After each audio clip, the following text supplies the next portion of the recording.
Alright, hi everybody! Okay, so in this video I'm going to do a quick introduction to derivatives. So let's start off with what exactly is a derivative? So simply put, a derivative is just the instantaneous rate of change of a function. So let me write that down. How do you spell that? Instantaneous. Okay. Instantaneous rate of change. And to fully understand what that means, let's draw out a function. So let me draw a graph. And I'll label my axes f of x and x. And I'll have this, I'm gonna make yellow actually, this function right here. And on this function, let's look at 2 points. So I'm gonna examine this point, which I'm gonna call Q, and this point, which I'm gonna call P. And so the value, this value, oops, I'm gonna call f of x. This value, oh God, my hair. I'm gonna call x. This value I'm going to call A, and this value I'm going to call F of A. Okay? It's alright, let me extend this to make it a little more easier to see.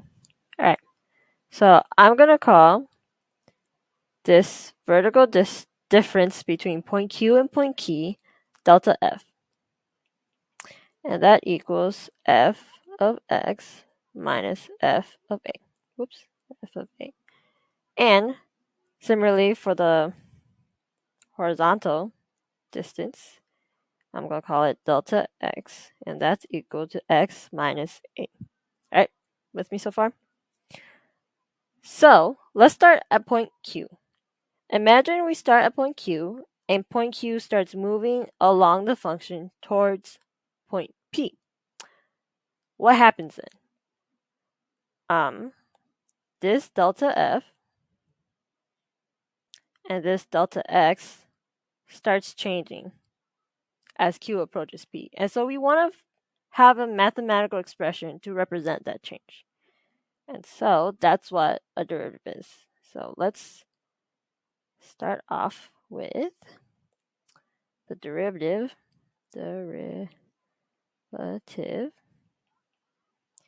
as a limit.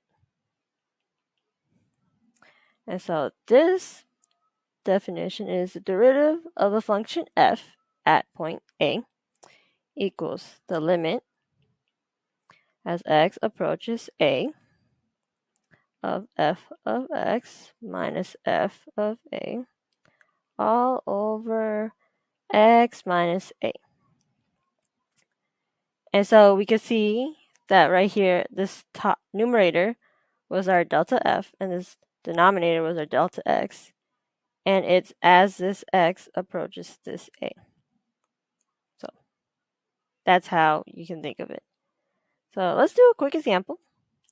All right. Okie dokie. Example. Let's find the derivative. Find the derivative of f of x equal to x squared at x equals 5. Okay. So let's start off by looking at the problem and see what we're given. We're given, let me use red, f of x equals x squared. So that's our function. And we're at a point x equals 5, which is our a in our formula. And so from here, we can just plug it directly back into the formula I wrote before. So this will be the derivative of a here is 5 equals the limit as x approaches 5 of f of x, which is just the function x squared, minus f of a, or f of 5, which is 5 squared, 25, all over x minus a, which is x minus 5. So from here, you could just simplify x minus 5 of sorry, x minus 5, x plus 5, all over x minus 5. So these two cancel, and you're left with the limit as x approaches 5 of x plus 5, which is simply 10. And so that's the derivative of f at 0.5, and it's 10. It's just that simple. All right, thanks for watching. See y'all next time.